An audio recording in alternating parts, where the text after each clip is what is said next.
नमस्कार दोस्तों, मैं हूं रविराज। ऑडियो गुरुजी चैनल पे आपका स्वागत है। आज हम इस वीडियो में जानेंगे एबल्टन लाइव सॉफ्टवेयर के अंदर चेन लिस्ट के बारे में। तो अगर आप भी एबल्टन लाइव सॉफ्टवेयर सीखना चाहते हैं बिल्कुल सिंपल तरीके से और वो भी हिंदी में, तो इस चैनल पर एबल्टन लाइव सॉफ्टवेयर से रिलेटेड सारी वीडियोस को जरूर देखें। तो आइए आज की वीडियो को शुरू करते हैं।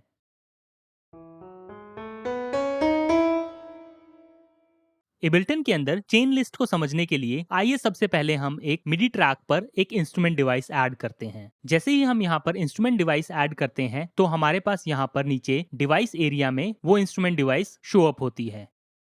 हमें यहाँ पर चेन लिस्ट को ऐड करने के लिए उस डिवाइस पर राइट क्लिक करना होगा और उसे एक ग्रुप में ऐड करना होगा। जैसे ही हम यहाँ पर इंस्ट्रूमेंट डिवाइस को ग्रुप में ऐड करते हैं तो हमारे पास यहाँ पर एक इंस्ट्रूमेंट ट्रैक क्रिएट हो जाता है, जिसके अंदर हम यहाँ पर क्लिक करके चेन लिस्ट को हाइड और अनहाइड कर सकते हैं। आप देख सकते हैं जो हमने यहाँ पर एनालॉग डिवाइस ऐड की है वो हमारे पास यहाँ पर ऑलरेडी चेन लिस्ट में एडेड है। यहाँ पर हम डिवाइस का नेम देख सकते हैं, यहाँ पर हम अपने मिडी की एक्टिविटी देख सकते हैं, यहाँ पर उस डिवाइस का लेवल एडजस्ट कर सकते हैं। यहाँ पर हमारे पास जो चेन लिस्ट में डिवाइस एडेड है उसका पैनिंग कंट्रोल दिया गया है, जिसको हम लेफ्ट और राइट एडजस्ट कर सकते हैं। यहाँ पर हमारे पास एक स्पीकर का आइकन है जिससे हम उसे म्यूट कर सकते हैं या अनम्यूट कर सकते हैं। सोलो का बटन दिया गया है और यहाँ पर हॉट स्वैप प्रीसेट का कंट्रोल दिया गया है। यहाँ पर चेन लिस्ट का मतलब होता है कि हम यहाँ पर मल्टीपल डिवाइसेस को अपने चेन में ऐड कर सकते हैं, जिससे हम यहाँ पर एक साथ मल्टीपल डिवाइसेस को अपने मिडी कंट्रोल से कंट्रोल कर सकते हैं। तो आइए हम एक और डिवाइस ऐड करते हैं इस चेन लिस्ट के अंदर। यहाँ पर मैंने second device wave table instrument add किया है। आइए अब हम यहाँ पर दोनों इंस्ट्रूमेंट को इंडिविजुअली सुन के देखते हैं।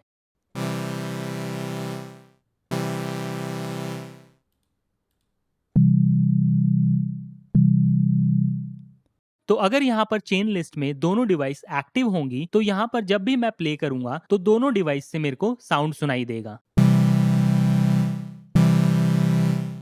इसको और क्लियरली सुनने के लिए आइए हम एक डिवाइस को लेफ्ट पैन करते हैं और एक डिवाइस को राइट पैन करते हैं। आप क्लियरली सुन सकते हैं जो वेव टेबल का साउंड है वो हमारे पास राइट चैनल में है और जो एनालॉग का साउंड है वो हमारे पास लेफ्ट चैनल में है। इस तरीके से हम यहाँ पर मल्टीपल इंस्ट्रूमेंट चेन लिस्ट में ऐड कर सकते हैं और उन्हें हम यहाँ पर एक साथ ट्रिगर कर सकते हैं। यहाँ पर ऊपर हमारे पास 4 और कंट्रोल दिए गए हैं, आइए हम उन्हें समझते हैं। सबसे पहला कंट्रोल हमारे पास की का दिया गया है, जो हमारे पास यहाँ पर मिडी कंट्रोलर के की के लेआउट को शो अप करता है। यहाँ पर हमने जो रीजन सिलेक्ट किया है वो हमें दर्शाता है कि हम अपने इंस्ट्रूमेंट डिवाइस 1 और इंस्ट्रूमेंट डिवाइस 2 को किस रेंज में अपने कीबोर्ड से कंट्रोल कर सकते हैं। हम यहाँ पर रेंज को लिमिट कर सकते हैं, जिससे हमारे पास यहाँ पर हमारे कीबोर्ड के सिर्फ सिलेक्टेड रेंज पर ही हमारे पास ये दो डिवाइस ट्रिगर होंगी। तो अभी के लिए मैंने यहाँ पर C1 से लेकर B1 तक एनालॉग 1 के लिए रेंज सिलेक्ट की है और यहाँ पर C2 से लेके B2 तक वेव टेबल डिवाइस के लिए रेंज सिलेक्ट की है। तो जब अब मैं अपने कीबोर्ड पर C1 के ऑक्टेव में किसी भी की को प्रेस करूंगा तो मेरे पास यहाँ पर एनालॉग 1 डिवाइस ट्रिगर होगी, लेकिन जब मैं यहाँ पर C2 ऑक्टेव पर किसी भी कीबोर्ड पर ट्रिगर करूंगा तो मेरे पास यहाँ पर वेव टेबल डिवाइस ट्रिगर होगी। तो आइए हम इसको सुन के देखते हैं।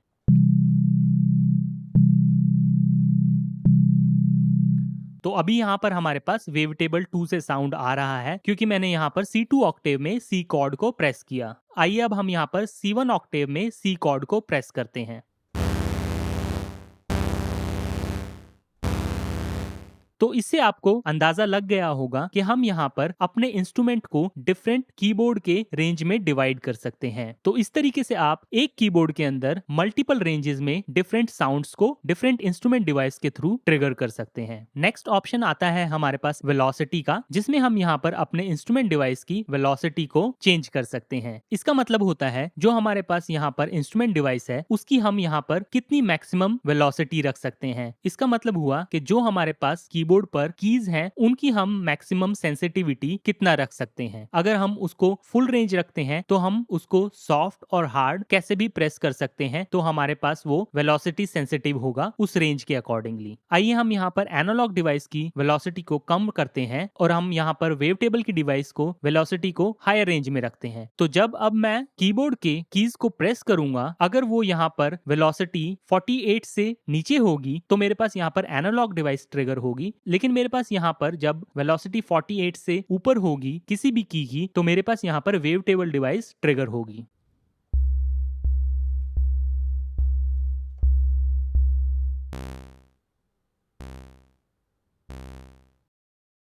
अभी मैंने यहाँ पर बिल्कुल सॉफ्टली कीज को प्रेस किया है तो मेरे पास यहाँ पर एनालॉग 1 डिवाइस ट्रिगर हो रही है क्योंकि उसकी वेलोसिटी जो है वो 48 से नीचे है। लेकिन अगर मैं सेम की को यहाँ पर हार्ड प्रेस करूंगा तो मेरे पास यहाँ पर वेव टेबल इंस्ट्रूमेंट से साउंड ट्रिगर होगा। अगर हम सॉफ्ट प्रेस करेंगे तो यहाँ पर एनालॉग इंस्ट्रूमेंट से साउंड ट्रिगर होगा।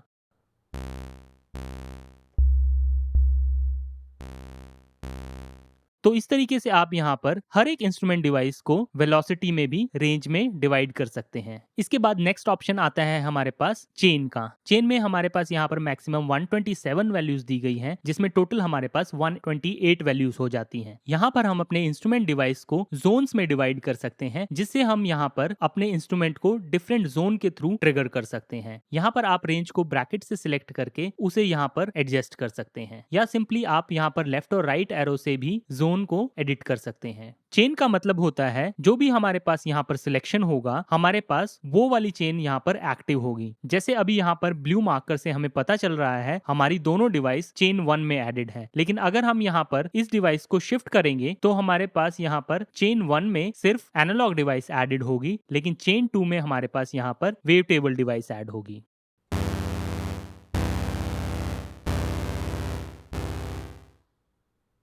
अभी आपने देखा जब मैंने यहाँ पर कीबोर्ड से ट्रिगर किया तो मेरे पास यहाँ पर सिर्फ एनालॉग डिवाइस से साउंड आ रहा है क्योंकि यहाँ पर मेरे पास चेन 1 में एनालॉग डिवाइस एडेड है। लेकिन अगर मैं यहाँ पर ब्लू मार्कर से चेन 2 डिवाइस पर सिलेक्शन करता हूँ तो अब मेरे पास यहाँ पर वेव टेबल से साउंड आएगा।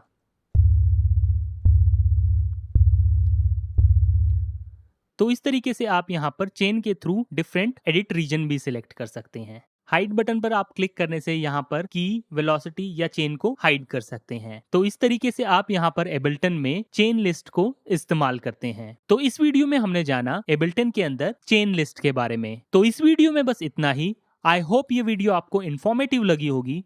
मिलते हैं अगली वीडियो में, तब तक के लिए हैप्पी लर्निंग।